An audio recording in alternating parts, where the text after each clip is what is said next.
Good Monday night, February the 28th, 2020, the last Monday in February 2020 that we'll ever see. This is Granny's Old Hands. Excited to be here. This is our last Monday to share a little information about contributions that have been made on behalf of our community and the whole world, in fact. I'm honored to be here. I can't say that enough. I'm going to try to get through this without crying, like I usually do. We're going to have a good time. We wanted to feature some poems that were written by persons of color. And you've heard of these three persons that we're bringing to you tonight, but two of them wrote a poem concerning mothers and grandmother. And so we wanted to share that with you. And then our youngest poet was blessed to speak at the inauguration this past last year. So we're going to be sharing all of that. We ask that you like us. You know, we're on Facebook, YouTube, Twitter, Instagram, and we have a Granny's Old Hand Facebook page. Looking forward to hearing you. Now, we're going to get through this without uh, interruptions. First person we'd like to bring to you, and a lot of you should know about him. Hopefully, this won't be anything new. Marcus Garvey, 1887 to 1940, was a Jamaican born black nationalist and leader of the Pan Africanism movement, which sought to unify and connect blacks and the African Americans. Wow. Marcus Garvey and his organization, the Universal Negro Improvement Association, UNIA, represented the largest mass movement in African American history, proclaiming a black national back to Africa message.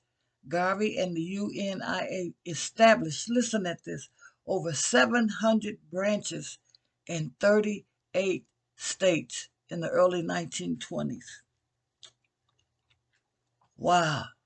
They don't talk much about him in our history books, but we thought we would bring something to you that was so spectacular. Marcus Garvey organized the United States' first black nationalist movement. In the years following World War I, he urged black Americans to be proud of their identity. Garvey enjoyed a period of profound black culture and economic success with the New York City neighborhood of Harlem as a movement for Mecca.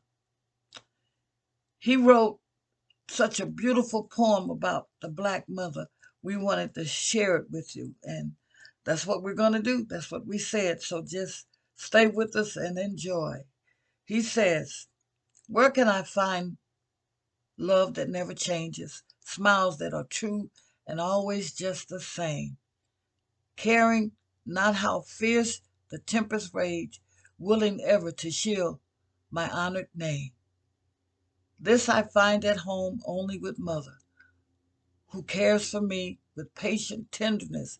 She from every human pain would rather save me and drink the drug of bitterness. Listen to the words. Listen. She'd rather save me and drink the pain and the drudge of human bitterness. If only life's way I happen to flounder, my true thoughts should be of mother, dear. She is the rock that ne'er ruffles asunder, the cry of her child, be it far or near. I just thought that was just beautiful, beautiful. This was Marcus Garvey. Few people know this. This is love wonderful beyond compare. It is God's choicest gift to mortal man. You who know mother, in this thought must share, for she of all is an angel of your clan. My mother is black, loveliest of all. Yes, she is as pure as the new morn. Her song of glee is a clear rhythmatic call to these arms of love to which I was born. I shall never forget you, sweet mother. Where'er in life I may happen to roam, thou shalt always be the fairy charmer to my dearest thoughts, to things of home. The team and I just thought that was such a wonderful, wonderful poem to bring to you. And we know a lot of mothers are out there. And I'm just saying this because I don't want to make anybody angry, but African American mothers, we have no idea. None. We think we may know, but until you maybe perhaps become a mother, maybe you're an aunt filling in for a mother, or maybe you're a sister filling in for a mother. He eloquently said she'd rather share the pains of bitterness and drug. Oh my God, so much to be thankful for. Now this next poem, I'm gonna tell you ahead of time.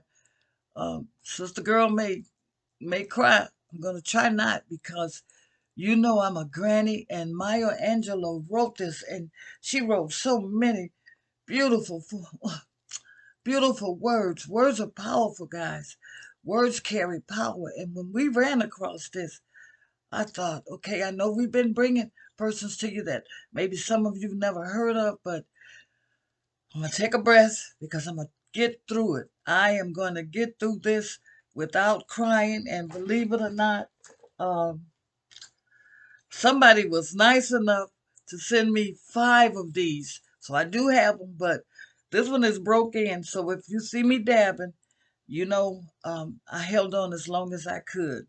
And it simply says, oh, and my outfit is from my sister's collection, Carol's collection. Uh, except the earrings, I thought I'd get some fancy earrings. So if I wanted to do a little jig, but this outfit, I wish I could stand up and show you how beautiful this is. Carol was blessed to live with us for 3 years, and as I said earlier, she had a shop called New Images, and anything you wanted to know, to wear, that dealt with African and African Americans, Carol had it in her shop. So, as a child, Maya Angelou was sexually abused and raped by her mother's boyfriend. She told her brother, who told the rest of the family. 4 days later, he was murdered, with the theory that Angelou's uncles did it. As a result, Angelo became a mute for 5 years. She did not speak. Now, the team ran across this poem. It was not I, but it was a member of the team, and I thought, I've read this. I read it Sunday morning before dawn. I read it over and over because I thought, I got to get through this, and I will. Simply says, she lay, skin down in the midst of dote, the cranebreaker rustling with the whispers of leaves, and loud longing of hounds, and the ramsack of hunters crackling the near branches. She muttered, lifting her head, a nod toward freedom. I shall not, I shall not be moved. She gathered her babies, tears slick as oil on black faces, their young eyes canvassing mornings of madness. Mama, is Master going to sell you from us tomorrow? Yes, unless you keep walking more and talking less. Yes, unless the keeper of our lives releases me from all the commandments. Yes, and your lives, never mine to live, will be executed upon the killing floor of innocence. Unless you match my heart in words, say with me, I shall not be moved.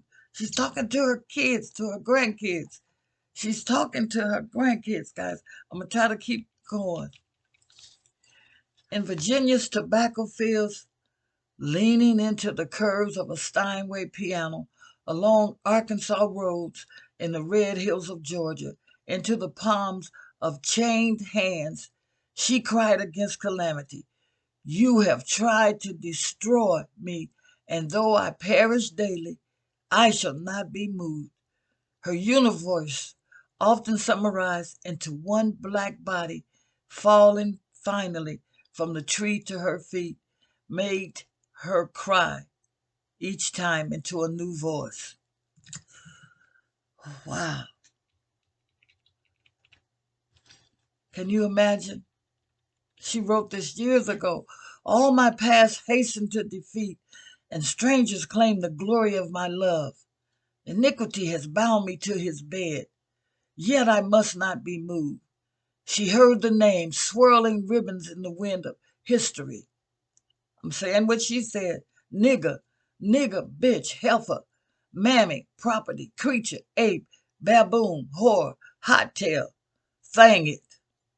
She said, but my description cannot fit your tongue, for I have a certain way of being in this world, and I shall not be moved. No angel stretched protecting wings above the heads of her children, fluttering and urging the winds. I am not going to cry. Urging the winds. Give me a moment. I'm not going to cry. I said I wasn't going to cry. And I'm not going to cry. No angel stretched, protecting wings above the heads of her children, fluttering and urging the winds of reason into the confusion of their lives. They sprouted like young weeds, but she could not shield their growth from the grinding blades of ignorance, nor shape them into a symbolic topographies. She sent them away, underground, overland, in coaches and shoeless. When you learn, teach. When you get, give. As for me, I shall not be moved. She stood in the mid-ocean, seeking dry land. She searched God's face, assured to place her fire of service on the altar. And though clothed in finery of faith, when she appeared at the temple's door, no sign welcomed the black grandmother enter in. Into the crashing, oh my God, come on, Celeste. Into the crashing sound, into the wickedness she cried, no one, no, nor no 1,000,000 dares deny me, God. I go forth alone and stand as 10,000. I'm getting excited. The divine upon my right impels me to pull forward at the latch of freedom's gate. The Holy Spirit upon my left leads my feet without ceasing into the camp of righteousness and into the tents of free. The mama's faces, yellow, plum, plum purple, honey brown, have grimaced and twisted down a pyramid of years. Can't you just hear Milo? She is Sheba, the Sojourner, Harriet and Zora, Mary Bethune and Angela, Annie to Zebulon. She stands before the abortion clinic, confounded by the lack of choices, in the welfare line, reduced to the pity hands out, ordained in the pulpit, shielded by the mysteries. Ooh. In the opening room, in the operating room, husband's life, in the choir loft, holding God in her throat, on lonely street corners, hawking her body, in the classrooms, loving the children to understanding, centered on world's stage, she sings to her love and beloveds, to her whole foes and detractors. Forever I am perceived and deceived, however my ignorance and conceits. Lay aside your fears, that I will be undone, for I shall not be moved. Don't take a break. Powerful words when you say, I shall not be moved. Powerful words. And grandmothers, as well as mothers, as well as single mothers, as well as aunts, uncles, and I'm putting uncles in here, grandfathers that are raising their kids to see a better day than they saw. This poem signifies, and if you read it, each stanza builds upon the other. And she ends it with saying, I shall not be moved. When you make a declaration like that, and I know Granny been saying, she's coming out of the closet. When I read this, this is the truth. I raised my hands. When I read this, I started crying and I said, why are you crying? You know why? Because as a grandmother, you shield, you protect, you sometimes get in God's way because you want the best for your kids' kids. You don't want them to experience racism like we have. Slow it down, Celeste, because you're not going to cry. You don't want them to feel the hands of people saying things because the color of their skin is different. You want them, as Martin Luther King said, to be able to be free, to sit in the classroom with everybody else. It didn't happen like that. It still doesn't happen like that today. And we have all the amenities, and you all know it, to do whatever we want to do. Some of us can live wherever we want to live. But the grandmother said, however, I am perceived and deceived. However, my ignorance and conceits, lay aside your fears, that I will be undone, for I shall not be moved. You guys got to make up in your mind, regardless of what's going on, you shall not be moved. I say it every week. Pick that dream back up. Pick it back up and tell yourself, I shall not be moved, because too many persons paved the way for us to be here today. And as having been a mother, Reggie Marcus Garvey, and a grandmother now, I look forward to speaking into the lives of my grandkids. I look forward to the opportunity of telling them, not so. You are valuable, and you are supposed to be here. You are supposed to live out your God given life and do what you were assigned to do. Engineer, basketball player, if that's what you choose, doctor, lawyer. Don't let anybody put you in a box and say, oh, because you're this, you have to be that. Not so. I shall not be moved. Words have power. And we're told, Becky, we're told in the scriptures that heaven and earth will pass away, but God's word will stand forever. Find a way. This choker is bad, Carol. I'm honoring you, but I tell you, find a way to grab hold to a promise that has been made by you. So when you hear Maya Angelou, when you hear Marcus Garvey, you can say, Mother made a way, bridged the gap. Grandmother came along and said, girl, I shall not be moved. I don't care what they say. And we know there's some grandmothers somewhere that experience what Maya's talking about in this poem.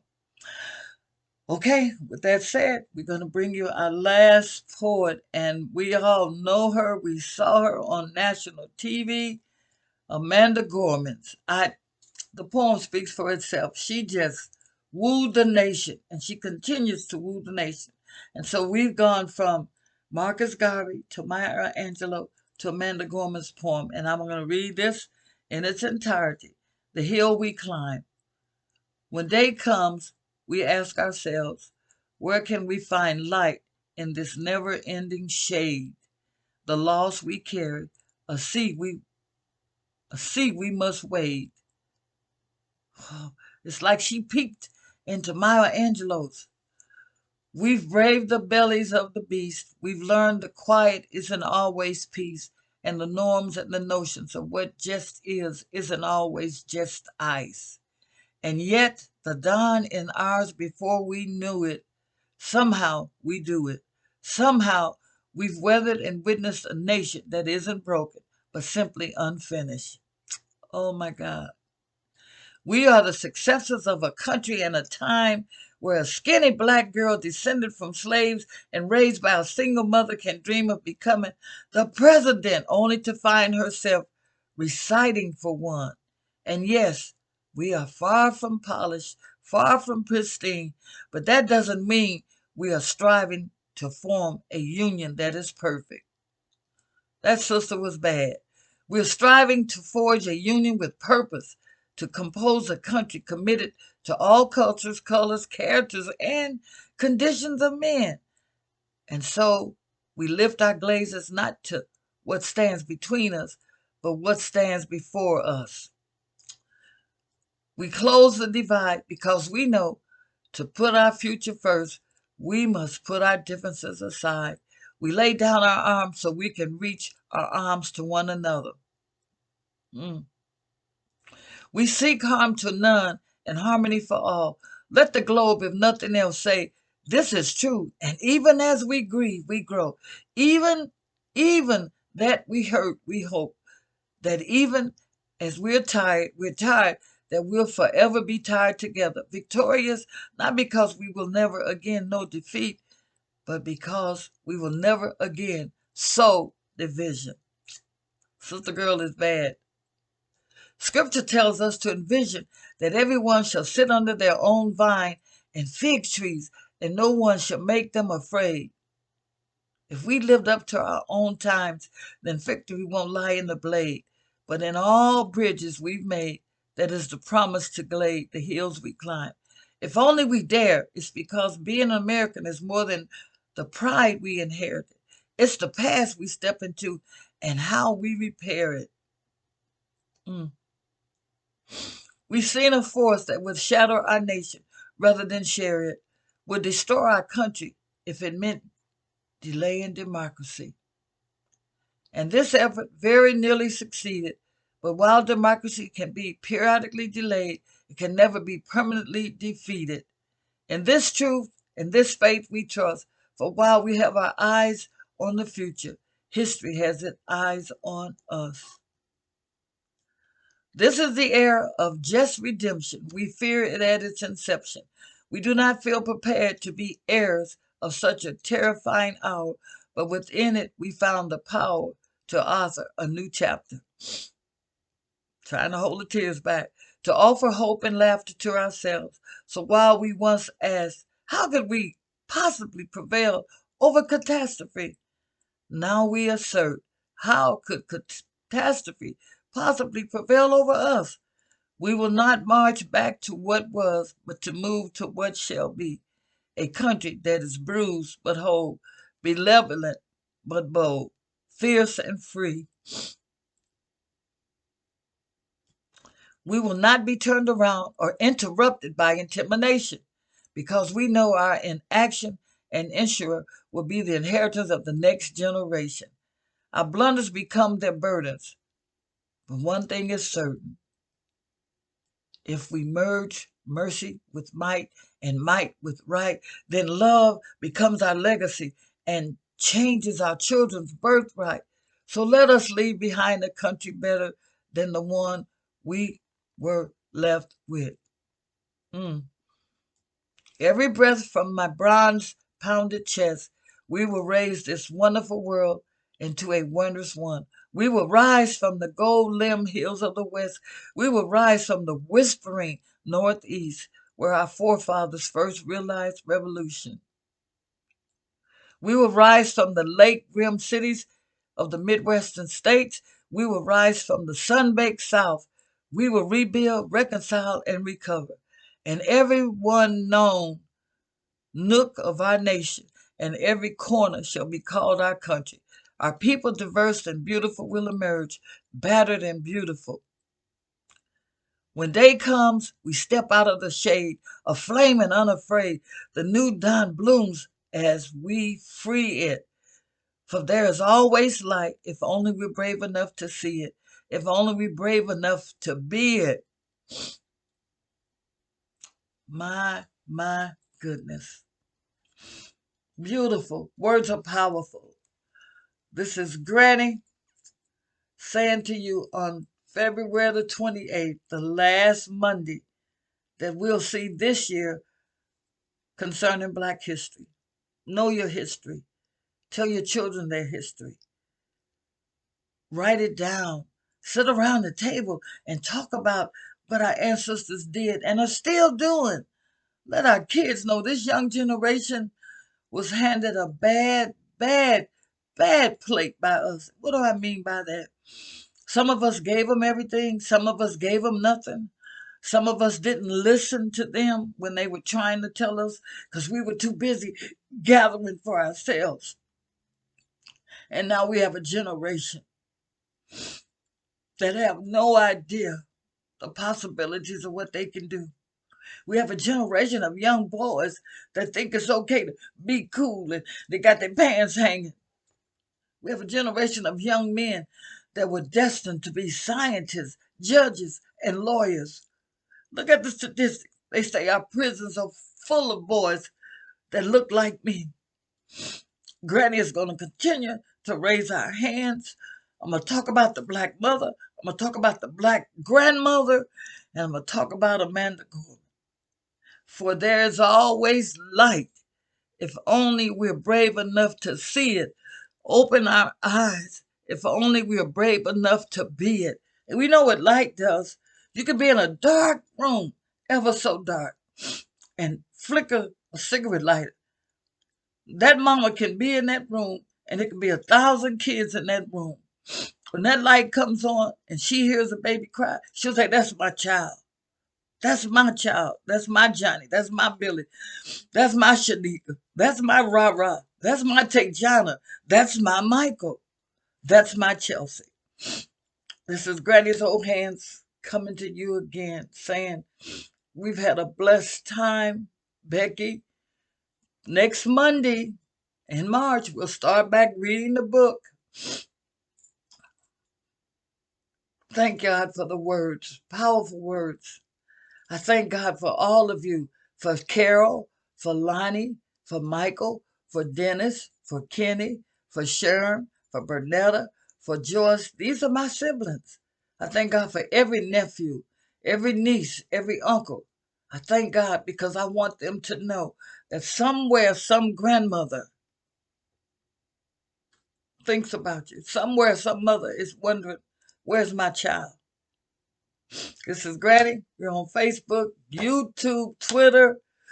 Oh, we have a Facebook Granny's Old Hands page, and I promise you, next week we go back to reading the book. And Carol and all the grandmothers and mothers, I dress like this. This is Carol's outfit, man. If she knew I had her outfit on, ooh, Carol Janae Greer didn't play. She didn't play, but out of respect for her, I wanted you all to see my big sister, Carol Janae Greer, African American with a middle name Janae. Can you believe that? Born in 1947. Where did they come up with that name? Carol Janae Greer. And she lived it. I'm going to say this and then Granny going to say goodbye. When Carol departed this life, this is so funny, we call her Miss Hollywood. Carol didn't have kids of her own, but she took in everybody's kids, from our kids, her nieces, her nephews. Anyway, make a long story short, we're going to end with this.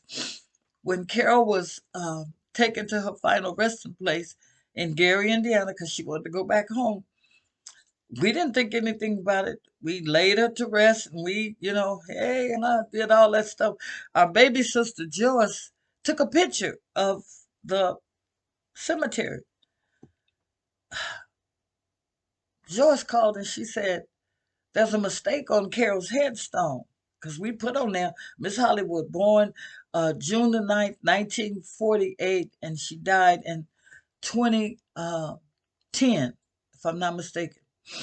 So Joyce said, there's a mistake. And I said, what do you mean there's a mistake? We called the cemetery, and they apologized, and they said, we're going to fix it. Do you know Miss Hollywood had 2 headstones for a little while? She had one at her head and one at her feet. And what does that have to do with me reading about the Black mothers? Carol had a way of working a room, and I wanted to honor her tonight in one of her outfits. I can't stand, but if you can see it, ooh, if she saw me in this, ooh, she would take me to the basement and probably whoop my butt.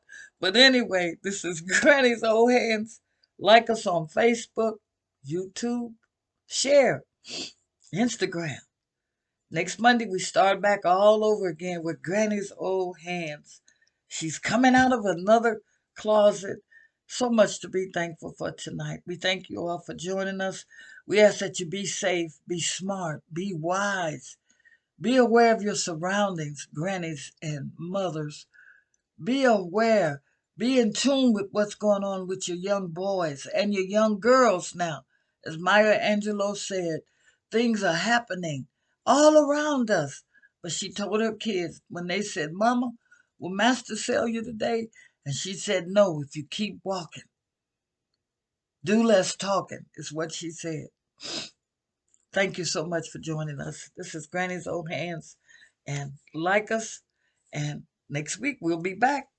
Chapter 7 of Granny's old hands. What has she been doing with them? She's coming out of the closet. Thanks again for joining us. See you next week. This is Granny saying goodbye.